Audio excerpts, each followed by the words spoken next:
जय हिंद। नमस्कार दोस्तों, ये आपका सेशन तीसरा है हिस्ट्री का। चलो स्टार्ट करते हैं। गुप्त साम्राज्य। गुप्त साम्राज्य का जो उदय है वो 30वीं शताब्दी के अंत में प्रयाग के निकट कौशाम्बी नदी में हुआ था। गुप्त वंश का संस्थापक श्री गुप्त को कहते हैं, जिसका कार्यकाल 240 से 280 ईस्वी तक है। इसका उत्तराधिकारी वो कौन है? घटोत्कच, जिसका कार्यकाल 280 से 320 ईस्वी तक था। गुप्त वंश का प्रथम महान सम्राट कौन? चंद्रगुप्त प्रथम।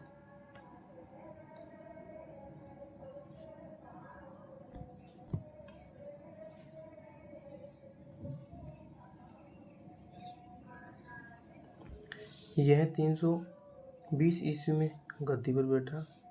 इसे ही गुप्त वंश का वास्तविक संस्थापक माना जाता है।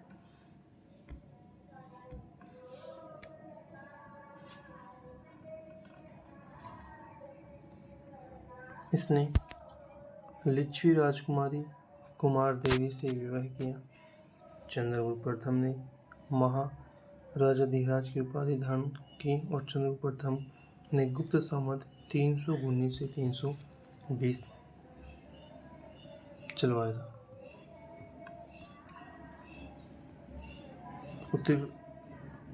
इसका जो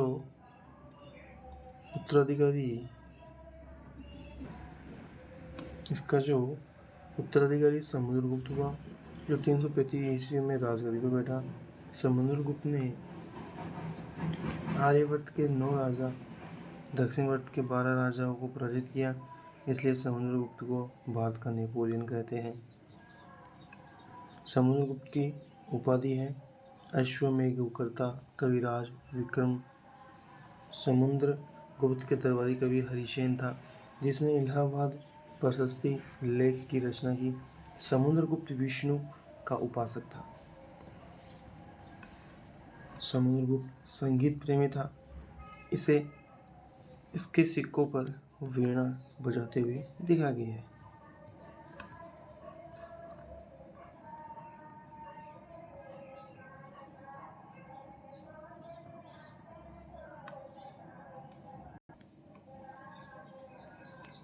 समुद्रगुप्त का उत्तराधिकारी चंद्रगुप्त द्वितीय हुआ, जो 380 ईस्वी में गद्दी पर बैठा। चंद्रगुप्त द्वितीय ने विक्रमादित्य की उपाधि धारण की, इसलिए इन्हें चंद्रगुप्त विक्रमादित्य भी कहते हैं। इसके समय चीनी बौद्ध यात्री यूफाहान भारत आया था।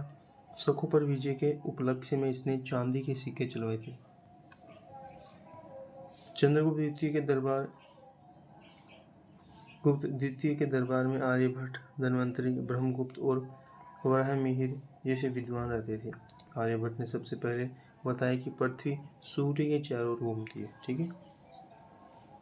चंद्रगुप्त द्वितीय का उत्तराधिकारी कुमारगुप्त, जिसे बोलते हैं गोविंद गुप्त था, जिसका कार्यकाल 415 से 454 ईस्वी था। कुमारगुप्त की मुद्रा मयूर आकृति की थी। इसकी मयूर आकृति। नालंदा विश्वविद्यालय की स्थापना कुमारगुप्त ने। इस विश्वविद्यालय को ऑक्सफोर्ड ऑफ महायान बौद्ध कहा गया। कुमारगुप्त का उत्तराधिकारी स्कंदगुप्त था। इसका जो कार्यकाल वह 455 से 467 ईस्वी था। हुणों का आक्रमण स्कंदगुप्त के काल में हुआ था। जूनागढ़ अभिलेख में हुणों का मल्लेच कहा गया है। हुणों का महत्वपूर्ण शासक कौन था? तोरमान था।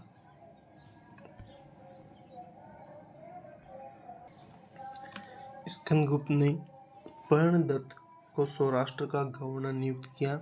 स्कंदगुप्त ने गिरनार पर्वत पर स्थित सुदर्शन झील का पुनः उद्धार किया। गुप्त वंश का अंतिम शासक विष्णुगुप्त था। गुप्त काल में पुलिस विभाग के साधारण कर्मचारियों को चाट एवं भाट कहा गया और बड़े अधिकारियों को दंडपाशिक कहा जाता था। सिंचाई के लिए रहट घंटी यंत्र का प्रयोग किया जाता था। गुप्त काल में उज्जैन सबसे महत्वपूर्ण व्यापारिक केंद्र था। गुप्त राजाओं ने सर्वाधिक स्वर्ण मुद्रा जारी की, जिसे दिनार कहते हैं। गुप्त काल में चांदी के सिक्कों को रुपये या रूपक कहा जाता था। पहली बार सती होने का प्रमाण 510 ईस्वी में भानुगुप्त एरन अभिलेख से मिलता है।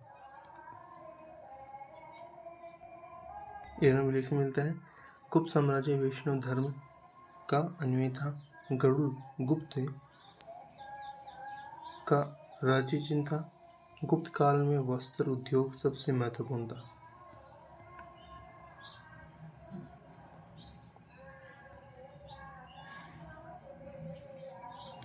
अजंता की गुफाओं का निर्माण गुप्त काल में हुआ था। ये 29 गुफाएं थी, परंतु वर्तमान में कितनी 6 बची थी। ये बौद्ध धर्म की महायान शाखा में से संबंधित है। भारत की गुफा का निर्माण भी गुप्त काल में हुआ था। गुप्त राजाओं की शासकीय भाषा संस्कृत थी। गुप्त में दास प्रथा भी थी। संस्कृत भाषा के प्रसिद्ध कवि कालिदास चंद्रगुप्त के दरबार में रहते थे। चंद्रगुप्त द्वितीय के दरबार में।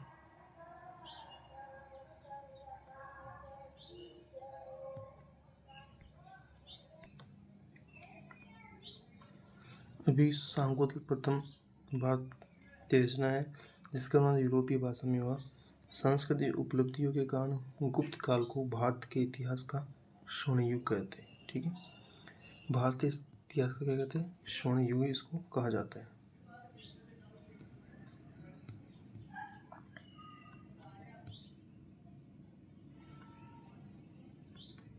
अब पुष्यभूति वंश या वर्धन वंश, इसके जो संस्थापक है कौन? पुष्यभूति है। इसकी राजधानी थानेश्वर हरियाणा थी। इस वंश का पहला प्रतापी राजा प्रभाकर वर्धन हुआ। इसने परम भट्टाकरण की उपाधि धारण की थी। यह इस वंश का चौथा शासक था। इसकी पत्नी का नाम था यशोमती। वह अपनी पति के साथ सती हो गई थी। इसके 2 पुत्र थे, राज्यवर्धन और हर्षवर्धन।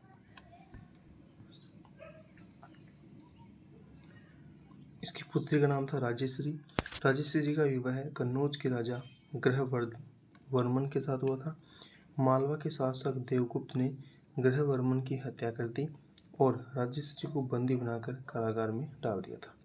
राज्यवर्धन ने देवगुप्त को मार डाला, परंतु देवगुप्त के मित्र गौड़ राजा शशांक ने राज्यवर्धन को मार दिया था।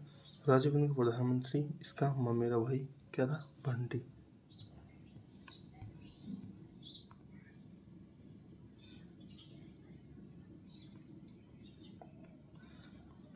शशांक शिव धर्म का अन्वयी था। इसने बोधि वृक्ष को कटवा दिया। राज्यवर्धन की मृत्यु के बाद 606 ईस्वी में हर्षवर्धन थानेश्वर की गद्दी पर बैठा। तब वह 16 वर्ष का था। इसको शिलादित्य के नाम से भी जाना जाता है। हर्ष ने कुल 41 वर्ष तक शासन किया था। हर्ष ने शशांक को पराजित करके कन्नौज पर अधिकार कर लिया, उसे अपनी राजधानी बनाया। हर्ष का युद्ध एवं शांति का मंत्री अवंती था। हर्ष और पुलकेशिन द्वितीय के बीच नर्मदा नदी के तट पर युद्ध हुआ, जिसमें हर्ष की क्या हुई थी? पराजय हुई थी। चीनी यात्रा ह्वेनसांग हर्षवर्धन के दरबार में आया था और वह नालंदा विश्वविद्यालय में पढ़ने के लिए आया था। ह्वेनसांग ने शूद्रों को कर्षक कहा। प्रारंभ में हर्ष शिव की पूजा करता था, परंतु ह्वेनसांग से मिलने के बाद वह बौद्ध धर्म की महायान शाखा से जुड़ गया था।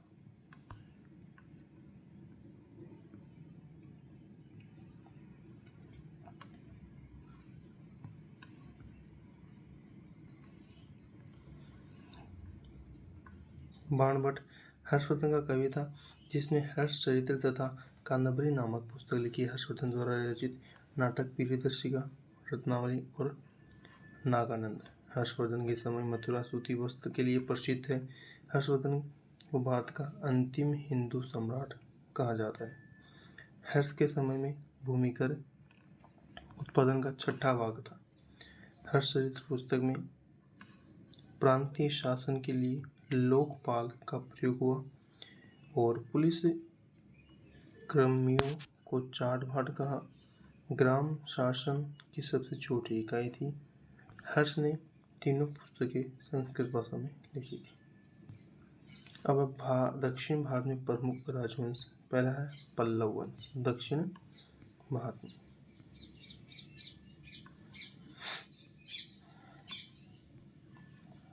पल्लव वंश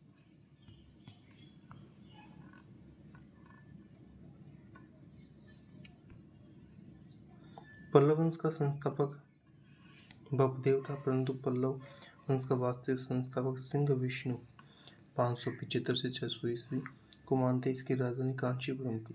यह विष्णु धर्म का निमित्त था। लेखक भारवी इनके दरबार में रहते थे, जिसने किराता अर्जुनियम नामक पुस्तक लिखी है। महेंद्र वर्मन प्रथम, नरसिंह वर्मन प्रथम, महेंद्र वर्मन द्वितीय, परमेश्वर वर्मन प्रथम, नरसिंह वर्मन द्वितीय आदि इस वंश के प्रमुख शासक थे। पल्लव वंश का अंतिम शासक अपराजित वर्मन 879 से 897 ईस्वी तक था। महाबलीपुरम के रथ मंदिर का निर्माण पल्लव राजा नरसिंह वर्मन प्रथम ने ही करवाया था। रथ मंदिरों की संख्या कितनी है? 7।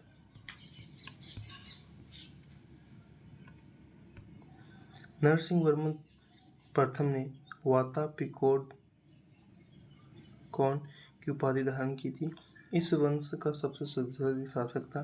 अरबों के आक्रमण के समय पल्लवों का राजा नरसिंह वर्मन द्वितीय था। नरसिंह वर्मन द्वितीय ने आगम प्रिय की उपाधि धारण की। यह शिव का भक्त था। इसने कांची के कैलाशनाथ मंदिर का निर्माण करवाया।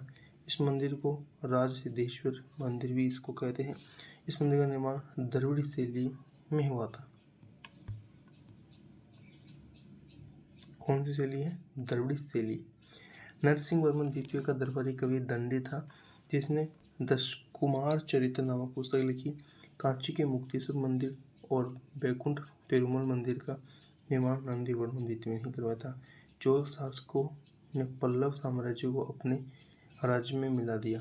पल्लव नरेश ब्राह्मण धर्म का अनुयायी थे।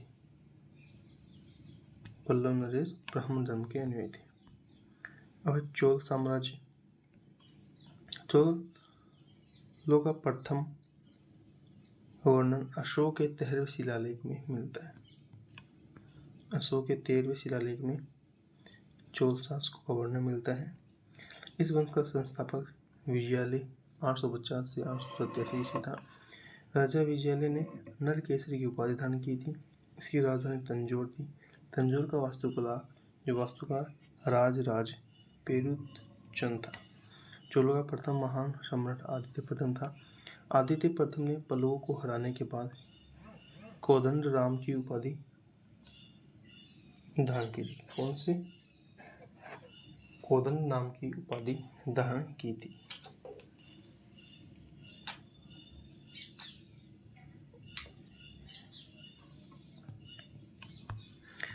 प्रथम राज प्रथम ने श्रीलंका पर आक्रमण किया था। वहां के राजा महेंद्र को भागना पड़ा। राजराज प्रथम शिव धर्म का अनुयायी था। तंजौर में राजराजेश्वर मंदिर को राज प्रथम ने बनवाया था। यह मंदिर भगवान शिव को समर्पित है। चोल साम्राज्य का सर्वाधिक जो विस्तार है वह राजेंद्र प्रथम ने किया था। श्रीलंका में बौद्ध विहार को राजेंद्र प्रथम ने नुकसान पहुंचाया। इसने पाल वंश के शासक महिपाल को हराकर गंगई कोटचोल की उपाधि धारण की थी। राजेंद्र प्रथम ने अपनी नई राजधानी गंगई कोटचोलपुरम को बनाई।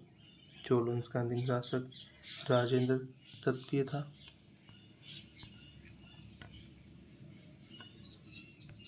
संपूर्ण चोल साम्राज्य 6 भागों में विभक्त था। स्थानीय स्वशासन चोल वंश के मुख्य विशेषता थी। चोल वंश में भूमिकर उपज का एक बड़ा 3 भाग होता था। चोल वंश में सोने के सिक्के को कलंजू कहा जाता है। चोल काल का सर्वाधिक महत्वपूर्ण बंदरगाह कौन सा है? कावेरीपट्टनम। चोल वंश की नौसेना शक्ति को भारतीय इतिहास में बहुत शक्तिशाली माना गया है।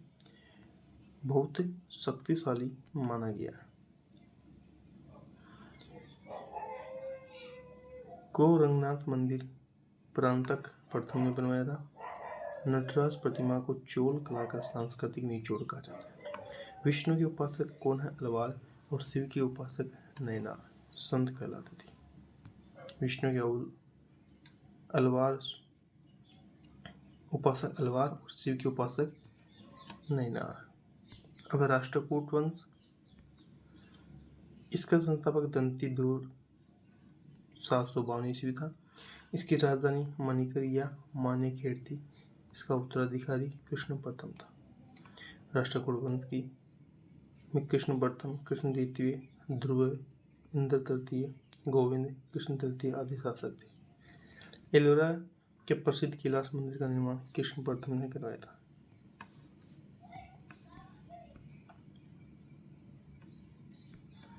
ध्रुव राष्ट्रकूट वंश का पहला शासक था, जिसने कन्नौज पर अधिकार करने हेतु त्रिपक्षीय संघर्ष में भाग लिया और जीत प्राप्त की। ध्रुव को धारापर्स भी कहा जाता है।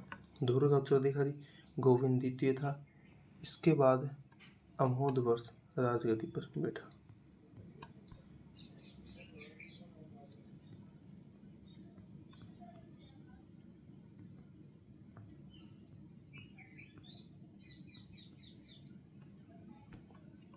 राष्ट्रकूट वंश का राजा अमोधवर्ष जैन धर्म को मानता था। आदिपुरम का लेखक जिनसेन अमोघवर्ष के दरबार में रहता था और गणतज्ञ महावीराचार्य भी उनके दरबार में रहते थे। अमोघवंश ने तुंगभद्रा नदी में जाकर जल समाधि ली थी। राष्ट्रकूट वंश का अंतिम महान शासक कृष्ण तृतीय था। इसी के दरबार में कन्नड़ के कवि पूर्णम रहते थे, जिसने शांतिपुरम नामक पुस्तक लिखी थी।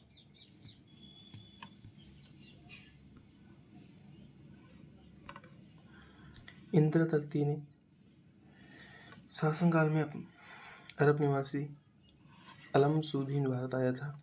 राष्ट्रकूटों ने अपने राज्य में मुसलमान व्यापारियों को बसने तथा इस्लाम के प्रचार की स्वीकृति दी थी।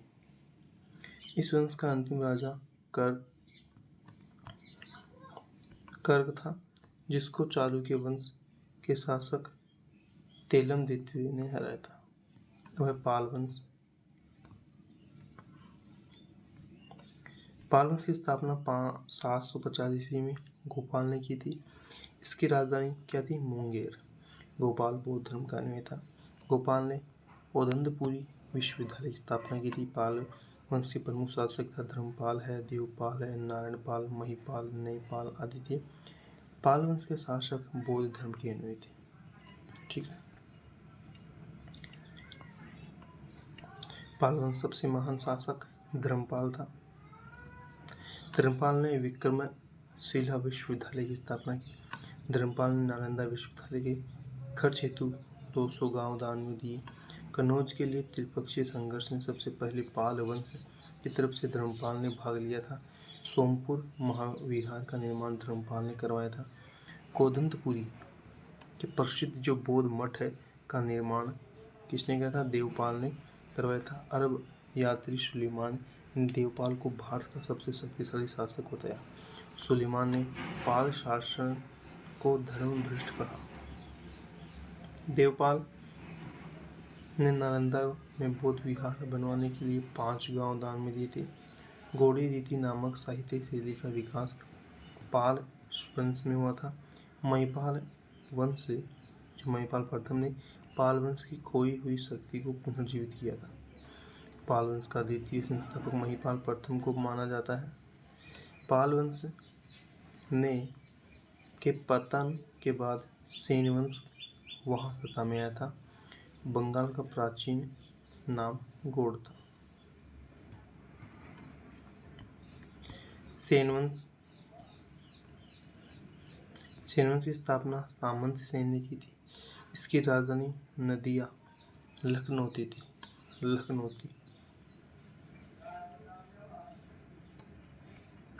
सेन वंश का प्रथम स्वतंत्र शासक विजय सेन था, जो शैव धर्म का अन्वयी था। लक्ष्मण सेन बंगाल का अंतिम हिंदू शासक था। हलायुद्ध लक्ष्मण सेन का न्यायाधीश तथा मंत्री था।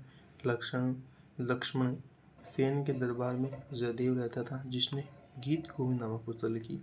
सेन वंश भारत का प्रथम राजवंश था, जिसने अपने अभिलेख हिंदी में जारी किए।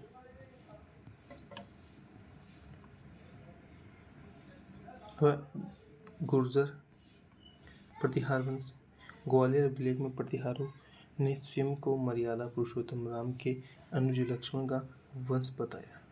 इस वंश की स्थापना हरिश्चंद्र नामक राजा ने की, किंतु वंश का वास्तविक शासक नागभट्ट प्रथम बताया गया है।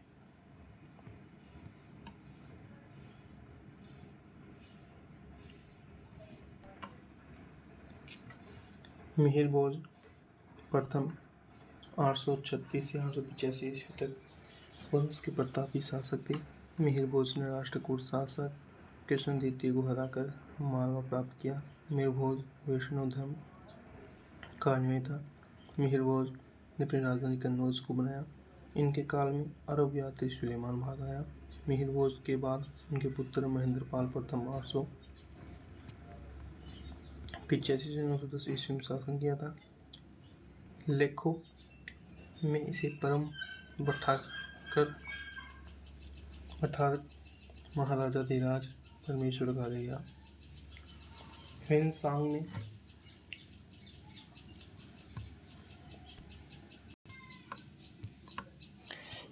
ने गुर्जर राज्य को पश्चिमी भारत का दूसरा सबसे बड़ा राज्य कहा। गुर्जर प्रतिहारों ने विदेशी आक्रमणों के समय भारत के द्वारपाल की भूमिका निभाई थी। इस वंश के अंतिम शासक यशपाल था। अब तोमर वंश। तोमर वंश की स्थापना अनंगपाल तोमर ने 736 ईस्वी में की। इसने दिल्ली नगर की स्थापना की और इसे अपनी राजधानी बनाया। तोमर वैष्णव धर्म का अन्वयी था। सिसोदिया वंश।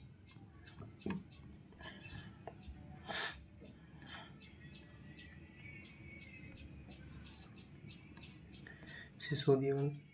हमीर देव ने सिसोदिया वंश की स्थापना की। सिसोदिया वंश की राजधानी चित्तौड़ थी। विजय स्तंभ चित्तौड़गढ़ में स्थित है, जिसे राणा कुंभा ने अपनी विजय के उपलक्ष्य में बनवाया था। राणा कुंभा संगीत का सर्वाधिक शौकीन था। 1518 ईस्वी में राणा सांगा एवं इब्राहिम लोदी के बीच खतौली में युद्ध हुआ। खतौली की लड़ाई का मुख्य कारण राणा सांगा द्वारा इब्राहिम लोदी का साथ न देना था।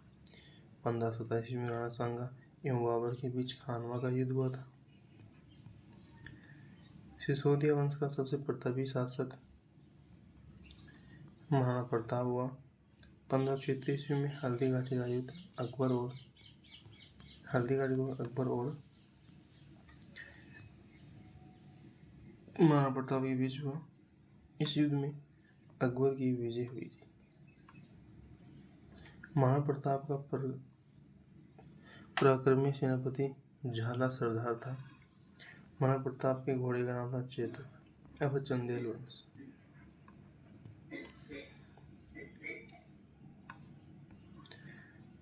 चंदेल वंश। गुर्जर प्रतिहार वंश के बाद चंदेल वंश की स्थापना हुई।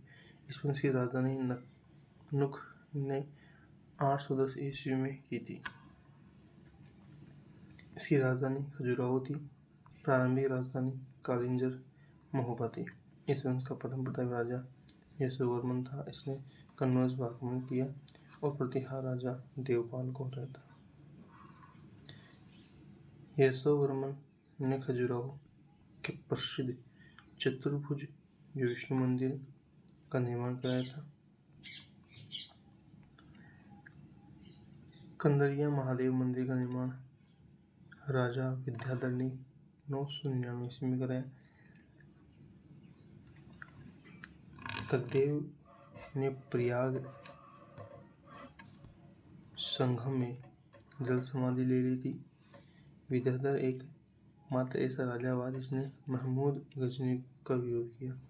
विद्याधर ने कन्नौज के राजा राज्यपाल की हत्या कर दी थी, क्योंकि उसने गजनी के साथ आत्मसमर्पण कर दिया था। इस वंश का अंतिम शासक परम द्रिदेव या परमल था। इसने 2 ईस्वी में कुतुबुद्दीन ऐबक की अधीनता स्वीकार कर ली। अब चौहान वंश। चौहान वंश की स्थापना वासुदेव ने 6ठी सदी के अंत में अजमेर के निकट शाकंभरी में की थी। वासुदेव ने अपनी राजधानी અહીં क्षेत्र में स्थापित की। अजयराज द्वितीय ने अजमेर नगर की स्थापना की और उसे अपनी राजधानी बनाया। विग्रहराज फोर्ट की रचना का नाम हरिकेली नाटक है। इसका दरबारी कवि सोमदेव था।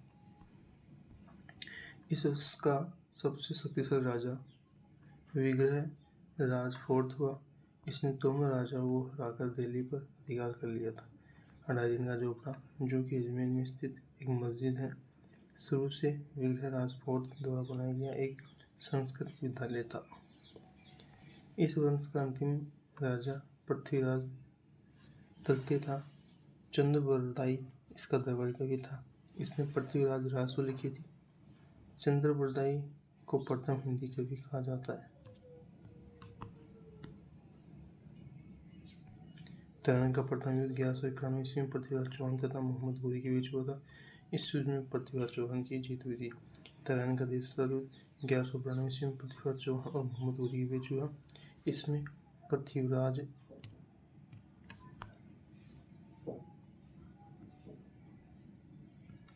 चौहान की हार हुई थी और मोहम्मद घोरी ने पृथ्वीराज चौहान के पुत्र गोविंद को अपनी अधीनता में अजमेर का शासक बनाया। अब परमार वंश।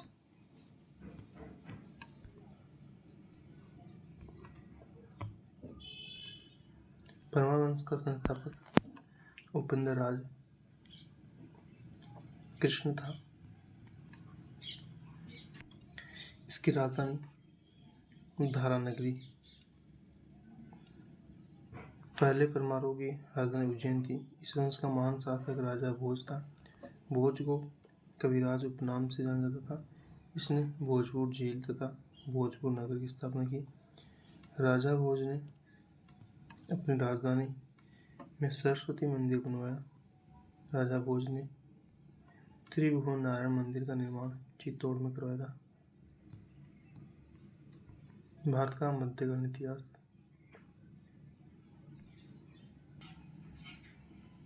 भारत का मध्यकालीन इतिहास। भारत का सबसे पहले मोहम्मद बिन कासिम ने अरबों से 712 ईस्वी में सिंध पर आक्रमण किया था और विजय प्राप्त की। उस समय सिंध पर दाहिर का शासन था। सिंध पर आक्रमण का आदेश अरब के सूबेदार अल हज्जाज ने दिया। बाढ़ पर अरबों के आक्रमण का प्रमुख उद्देश्य धन दौलत लूटना और इस्लाम धर्म का प्रचार प्रसार करना था। अरबों के सिंधी विजय की जानकारी चचनामा से प्राप्त होती है। मोहम्मद बिन कासिम ने 712 ईस्वी में जुनैद को सिंध का राज्यपाल नियुक्त किया और भारत से वापस लौट गया। जुनैद को प्रतिहार शासक नागभट्ट ने पराजित किया। अरबों ने सिंध में ऊंट पालन, खजूर की खेती का प्रचलन किया। मोहम्मद गजनी के पिता का नाम सुबुक्तकीन था। मोहम्मद गजनी का जन्म 911 ईस्वी में हुआ था। मोहम्मद गजनी 998 ईस्वी में राजगद्दी पर बैठा था। मोहम्मद गजनी ने भारत का पहला आक्रमण 1000 ईस्वी में पेशावर में किया था। कहाँ? पेशावर में। मोहम्मद गजनी ने भारत पर 17 बार आक्रमण किया। इसके आक्रमण का प्रमुख उद्देश्य भी धन को लूटना था। मोहम्मद गजनी एक मूर्ति भंजक आक्रमणकारी था। मोहम्मद गजनी ने 1001 ईस्वी में राजा जयपाल को हराया। मोहम्मद गजनी ने 1025 ईस्वी में सोमनाथ के मंदिर सौराष्ट्र गुजरात पर आक्रमण किया और इस आक्रमण से समय उसने 50,000 हिंदू की कत्ल किया था। मोहम्मद गजनी का भारत पर अंतिम आक्रमण 1027 ईस्वी में जाटों के विरुद्ध था। सुल्तान की उपाधि धारण करने वाला पहला शासक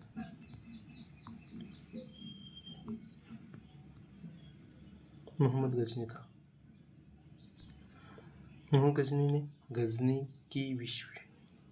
में विश्वविद्यालय की स्थापना की। मोहम्मद गजनी की मृत्यु 1030 ईस्वी में हुई थी। अल-बरूनी, फिरदौसी तथा फर्रुखी महमूद गजनी के दरबार में रहते थे। शहनामा की रचना फिरदौसी ने की तथा किताब उल हिंद की रचना अल बरूनी की थी। ये दोनों महमूद गजनी के साथ भारत आए थे। अब है मोहम्मद गोरी। मोहम्मद गोरी ने भारत पर पहला आक्रमण 1175 ईस्वी में मुल्तान पर किया था। मोहम्मद गोरी ने दूसरा आक्रमण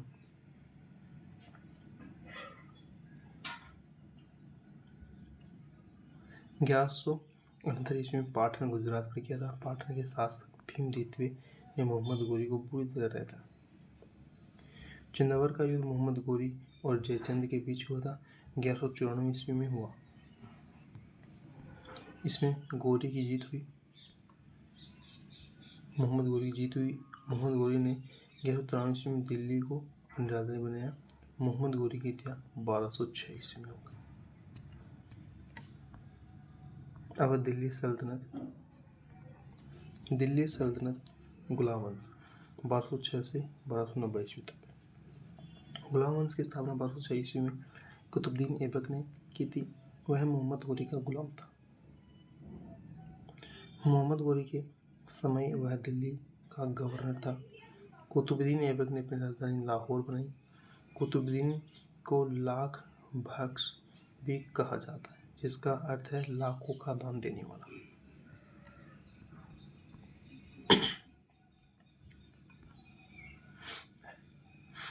कुतुबुद्दीन ऐबक ने दिल्ली की कुव्वत उल इस्लाम मस्जिद तथा अजमेर का 2.5 का झोपड़ा नामक मस्जिद का निर्माण करवाया।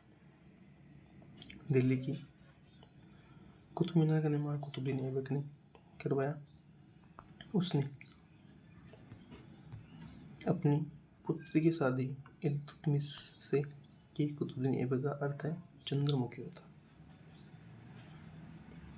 नालंदा विश्वविद्यालय को ध्वस्त बख्तियार खिलजी ने करवाया, जो ऐबक का सेनापति था।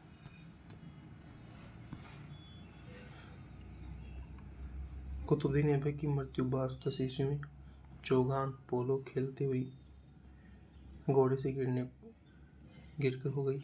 इसे लाहौर में दफनाया गया। कुतुबुद्दीन ऐबक का उत्तराधिकारी आराम शाह हुआ, जिसकी हत्या 1211 ईस्वी में इल्तुतमिश ने की। दिल्ली की गद्दी पर बैठा। इक्ता प्रणाली इल्तुतमिश ने चलाई। वह दिल्ली सल्तनत का वास्तविक संस्थापक था। इसने 40 गुलामों का एक संगठन बनाया, जिसे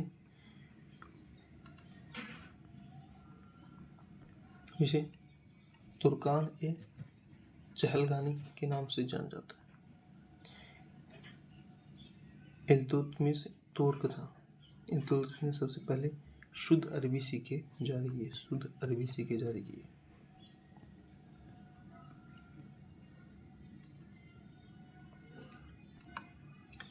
चांदी के सिक्कों को टका तथा तांबे के सिक्कों को जीतल कहा जाता था।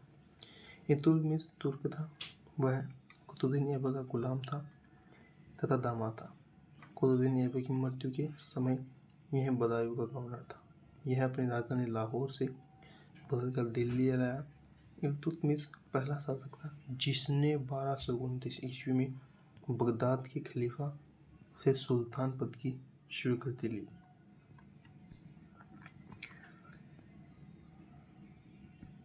भारत में पहला मकबरा निर्मित कराने का श्रेय इल्तुतमिश को है। चंगेज खान ने भारत पर 1221 ईस्वी में इल्तुतमिश के समय में आक्रमण किया। इल्तुतमिश की मृत्यु 1236 ईस्वी में हो गई। इल्तुतमिश के बाद इसका पुत्र रुकनुद्दीन फिरोज गद्दी पर बैठा। यह एक अय्यूबी शासक था। शासक की बागडोर उसकी मां शाह तुर्कान के हाथ में थी। तुर्की के अमीरों ने इसको गद्दी से हटा दिया तथा रजिया सुल्तान को राजगद्दी पर बैठाया। रजिया बेगम पहली मुस्लिम महिला शासक थी जिसने शासन की बागडोर संभाली। वह पर्दा प्रथा तथा त्याग कर पुरुषों की तरह दरबार में आने लगी। पर्दा प्रथा का त्याग करके पुरुषों की तरह दरबार में आने लगी। रजिया की शादी अल्तुनिया से हुई और रजिया की जो हत्या है वह 1240 ईस्वी में 1200 हिंदू डाकुओं के द्वारा कर दी गई। वह प्रथम तुर्क महिला शासक थी। 1246 ईस्वी में नसरुद्दीन महमूद दिल्ली का शासक बना और नसरुद्दीन महमूद है वह टोपी सीखकर अपना जीवन निर्वाह करता था।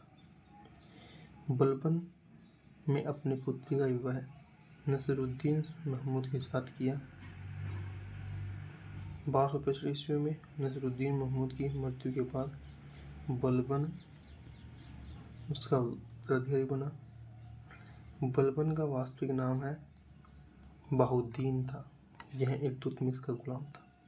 बलबन 1265 ईस्वी में दिल्ली की गद्दी पर बैठा। इसने दिल्ली को मंगोलों के आक्रमण से बचाया। बलबन ने 40 गुलामों के संगठन का विनाश कर दिया। बलबन ने सिजदा और पेबोस नामक प्रथा चलाई। बलबन ने फारसी त्योहार नवरोज मनाने की प्रथा आरंभ की।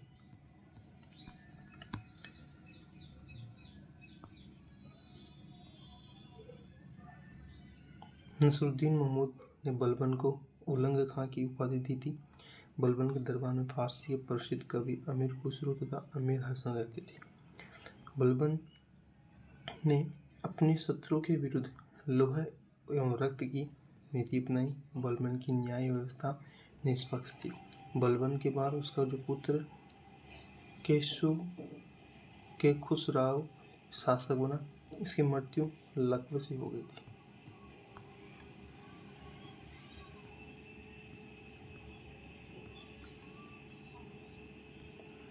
गुलाम वंश का अंतिम शासक शमसुद्दीन क्यूमर्स था। अब खिलजी वंश 1290 से 1320 ईस्वी तक। खिलजी वंश की स्थापना 1290 ईस्वी में फिरोज खिलजी ने की थी। इसने किलो थरी को अपनी राजधानी बनाया। फिरोज खिलजी की हत्या 1296 ईस्वी में उसके भतीजे तथा उसके दामाद अलाउद्दीन खिलजी ने कड़ा मानिकपुर इलाहाबाद में कर दी थी।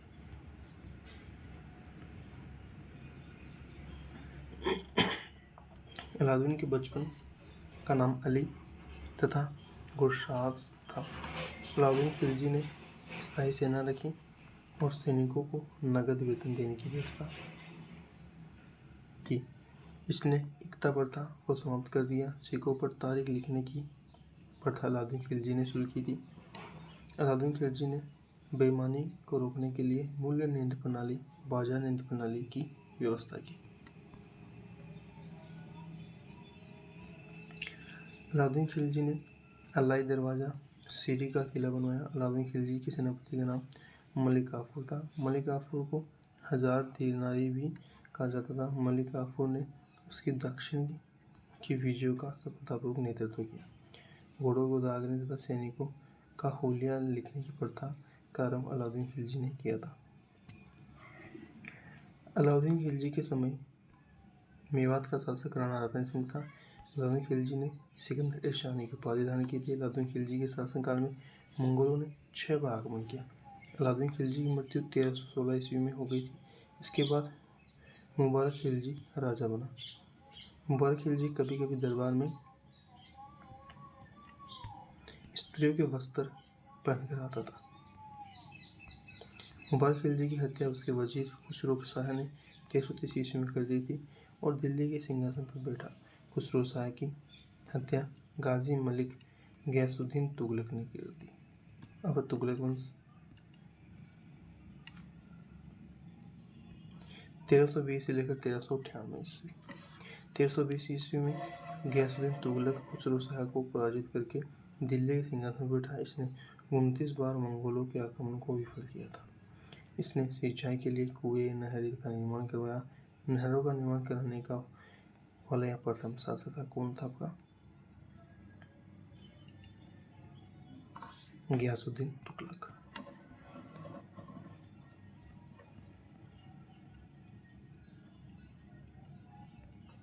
गयासुद्दीन तुगलक ने दिल्ली में तुगलकाबाद की स्थापना की। इस नगर में रोमन शैली में एक दुर्ग का निर्माण करवाया जिसे छप्पन कोट कहते हैं। निजामुद्दीन औलिया ने गयासुद्दीन तुगलक के बारे में कहा था कि दिल्ली अभी बहुत दूर है। गयासुद्दीन की मृत्यु 1325 में जूना खां द्वारा निर्मित लकड़ी के महल के नीचे दबकर हो गई थी।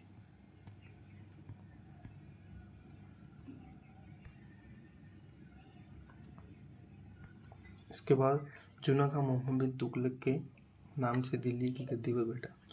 मध्यकालीन सभी सुल्तानों में मोहम्मद बिन तुगलक सबसे शिक्षित योग्य व्यक्ति था। मोहम्मद बिन तुगलक को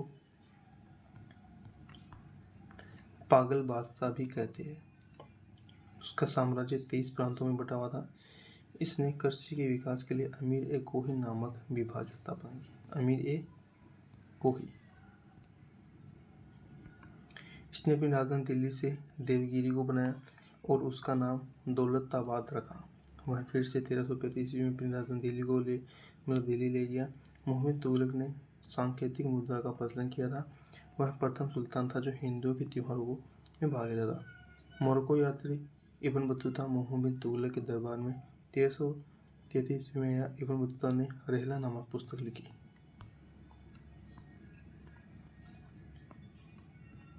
मोहम्मद बिन तुगलक की मृत्यु 1351 ईस्वी में हो गई। मोहम्मद बिन तुगलक शेख अलाउद्दीन का शिष्य था। 1351 ईस्वी में फिरोज शाह तुगलक शासक बना। उसने उड़ीसा के जगन्नाथ मंदिर को ध्वस्त कर दिया था। फिरोज शाह तुगलक ब्राह्मणों पर जजिया कर लगाने वाला पहला मुसलमान शासक था। कौन? फिरोज तुगलक। फिरोज तुगलक ने जौनपुर, फिरोजपुर, फिरोजाबाद तथा फतेहाबाद जैसे 300 नगर की स्थापना की और फिरोज तुगलक ने एकता प्रथा को दोबारा शुरू कर दिया। फिरोज तुगलक ने शासक काल में दासों की संख्या सर्वाधिक थी। फिरोज तुगलक के लगभग 1200 भाग लगवाए। मेरठ और टोपरा से अशोक के स्तंभों को लाकर दिल्ली में फिरोज शाह तुगलक ने स्थापना की। फिरोज तुगलक ने 5 बड़ी नहरों का निर्माण कराया था। इसने अपनी आत्मकथा फुतुहात-ए-फिरोजशाही की रचना की थी। इस वंश का अंतिम शासक नसीरुद्दीन महमूद शाह तुगलक था।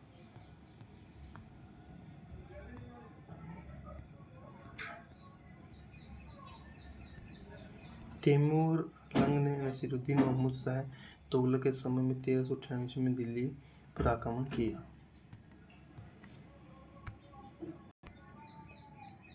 सैयद वंश 1414 ईस्वी से 1451 तक सैयद वंश की स्थापना खिजर खां ने की थी। खिजर खां ने रेत-ए-आला की उपाधि धारण की। खिजर खां तैमूर लंग का सेनापति था। खिजर खां नियमित रूप से तैमूर लंग के पुत्र शाहरुख को कर भेजता था।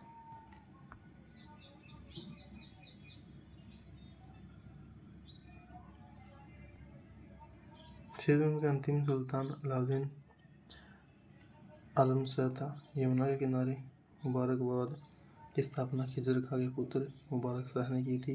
सैयद वंश का शासक लगभग 37 वर्षों तक चला। अब लोधी वंश 1451 से लेकर 1526 तक। कौन सा? लोधी वंश। लोधी वंश की जो स्थापना है वह बहलोल लोधी ने की थी। वह 1451 में गाजी की उपाधि के साथ दिल्ली की गद्दी पर बैठा। दिल्ली का प्रथम अपना राज्य की स्थापना बहलोल लोधी ने की थी। बहलोल लोधी का पुत्र निजाम खां सिकंदर लोधी ने आगरा नगर की स्थापना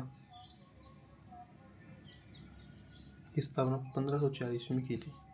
इसने निजाम खां ने गुलरुखी उपनाम से फारसी कविताओं लिखने वाला पहला सुल्तान सिकंदर लोधी था। सिकंदर ने आगरा को अपनी नई राजधानी बनाया। सिकंदर लोधी ने भूमि मापने के लिए गज-ए-सिकंदरी पैमाना जारी किया। सिकंदर लोधी ने कुतुब मीनार की मरम्मत कराई थी। वह दाढ़ी नहीं रखता था। गले की बीमारी के कारण सिकंदर लोधी की मृत्यु 1517 ईस्वी में हो गई। इसी दिन उसका पुत्र इब्राहिम लोधी राजगद्दी पर बैठा। 21 अप्रैल 1526 ईस्वी को पानीपत के प्रथम युद्ध में इब्राहिम लोधी बाबर से हार गया। वह एकमात्र सुल्तान था जो युद्ध भूमि में मारा गया। बाबर को भारत पर आक्रमण करने के लिए पंजाब के राजा दौलत खां लोधी तथा इब्राहिम लोधी के चाचा आलम खां ने बुलाया था। अब है मुगल साम्राज्य।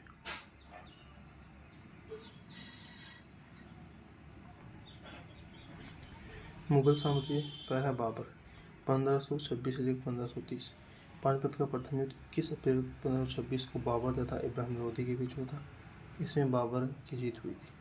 बाबर का जन्म 1483 ईस्वी में फरगना में हुआ था। इसके पिता का नाम था उमर शेख मिर्जा था। बाबर ने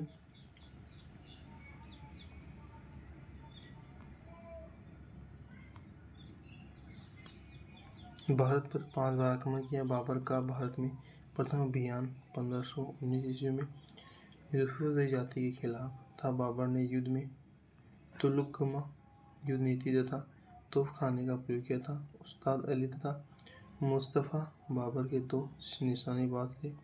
बाबर ने कलंदर की उपाधि धारण की थी। खानवा का युद्ध 1527 में बाबर और राणा सांगा के बीच हुआ था। इस युद्ध में बाबर की जीत हुई थी। इसने गाजी की उपाधि धारण की थी। चंदेरी का युद्ध 1528 में बाबर और मेदिनी राय के बीच हुई।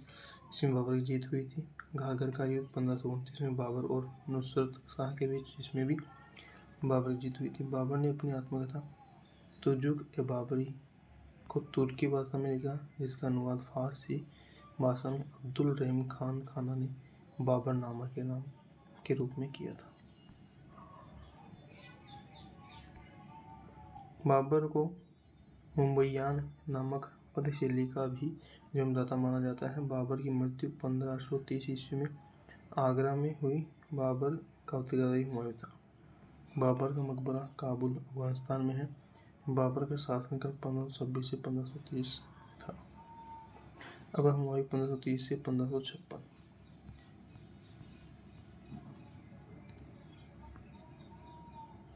हुमायूं 1530 ईस्वी में गद्दी पर बैठा। 1533 ईस्वी में हुमायूं ने दिल्ली में दीन पन्ना नामक नगर की स्थापना की। चौसा का युद्ध 1539 ईस्वी में हुमायूं तथा शेर शाह सूरी के बीच हुआ था। इसमें युद्ध में शेर शाह सूरी की जीत हुई थी। कन्नौज बेलग्राम का युद्ध 1540 ईस्वी में हुमायूं तथा शेर शाह सूरी के बीच हुआ। इसमें हुमायूं हार गया और भारत छोड़कर चला गया। हुमायूं 1555 ईस्वी में को दोबारा दिल्ली की गद्दी पर बैठा। हुमायूं के पुस्तकालय का नाम शेरम मंडल था। वह ज्योतिष में विश्वास रखता था। हुमायूं सोमवार को सफेद, शनिवार को काला, रविवार को पीला वस्त्र पहनता था। हुमायूं के पुत्र 1556 ईस्वी में दीन पन्ना भवन में पुस्तकालय की सीटी से गिरकर हो गई।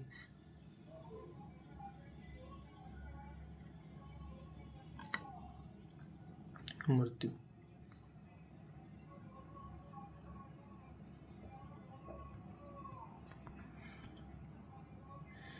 अकबर 1556 से 1605 ईस्वी तक।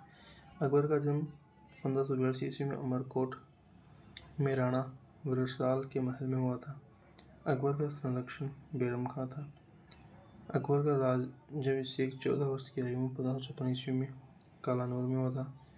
अकबर निरक्षर अनपढ़ था। हुमायूं ने बैरम खां को खाने खाना की उपाधि दी थी। बैरम खां 1556 से 1560 ईस्वी तक अकबर का संरक्षक रहा। पानीपत का दूसरा युद्ध 5 नवंबर 1556 ईस्वी को अकबर तथा हेमू के बीच हुआ था। हेमू सुशासक आदिल शाह का प्रधानमंत्री था। आदिल शाह ने हेमू को विक्रमादित्य की उपाधि दी थी।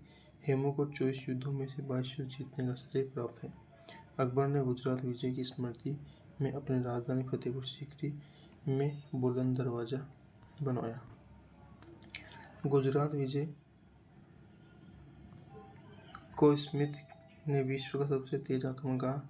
हल्दीघाटी का युद्ध 1576 ईस्वी में अकबर और महाराणा प्रताप के बीच हुआ था। अकबर ने 1562 ईस्वी में दास प्रथा का अंत किया तथा 1564 ईस्वी में जजिया कर समाप्त कर दिया था। 1582 ईस्वी में दीन-ए-इलाही धर्म चलाया। हिंदू राजा बीरबल ने इस धर्म को स्वीकार किया था। दीन-ए-इलाही धर्म का पुरोहित अब्दुल फजल था। अकबर ने 1550 ईस्वी में इबादत खाने की स्थापना फतेहपुर सीकरी में की। इसका उद्देश्य था प्रत्येक रविवार को धार्मिक वाद-विवाद निपटाना था। अकबर पर सबसे अधिक प्रभाव हिंदू धर्म का पड़ा। अकबर ने 1583 ईस्वी में इलाही समाज लाया था। अकबरनामा तथा आईने अकबरी नामक पुस्तक अबुल फजल ने लिखी। अकबर ने भूमि संबंधी सुधारों का श्रेय टोडरमल को है, जो कि उसका राज्य समंत्री था। टोडरमल अकबर के दरबार में आने से पहले शेरशाह सूरी के दरबार में रहता था। अकबर के नवरत्न राजा मान सिंह, तानसेन, बीरबल, अबुल फजल, टोडरमल, मुल्ला दो प्याजा, हकीम हुकाम, फौजी तथा अब्दुल रहीम खान ए खान। तानसेन का जन्म ग्वालियर में हुआ था। इसके बचपन का नाम था रामधनु पांडे था। ध्रुपद गायन शैली का विकास तानसेन के समय हुआ था। तानसेन की कृतियाँ मियाँ की मल्हार, मियाँ की टोडी, मियाँ सारद। अकबर ने तानसेन को कंठाभरण वाणी विलास की उपाधि दी। हकीम हुकाम अकबर के रसोई में प्रधान था। अब्दुल रहीम खान खाना एक कवि तथा बैरम खां का पुत्र था। जहांगीर पर सबसे अधिक प्रभाव अब्दुल रहीम खान खाना का हुआ था। तुलसीदास अकबर और महाराणा प्रताप के समकालीन थे। अकबर जैन गुरु हरिविजय का बहुत सम्मान करता था। उसने इनको गुजरात बुलाया और जगत गुरु की उपाधि दी।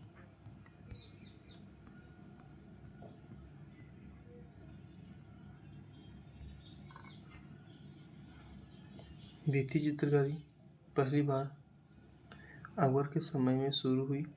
बसावन को अकबर के समय का सबसे अच्छा चित्रकार माना जाता है। राजपूत राजा महाराणा प्रताप ने अकबर की अधीनता स्वीकार नहीं की थी। अकबर ने अपनी राजधानी आगरा से फतेहपुर सीकरी 1571 में बनाई थी। अकबर ने रशियों को आगरा तथा लाहौर में गिरजाघर बनाने की अनुमति दी थी।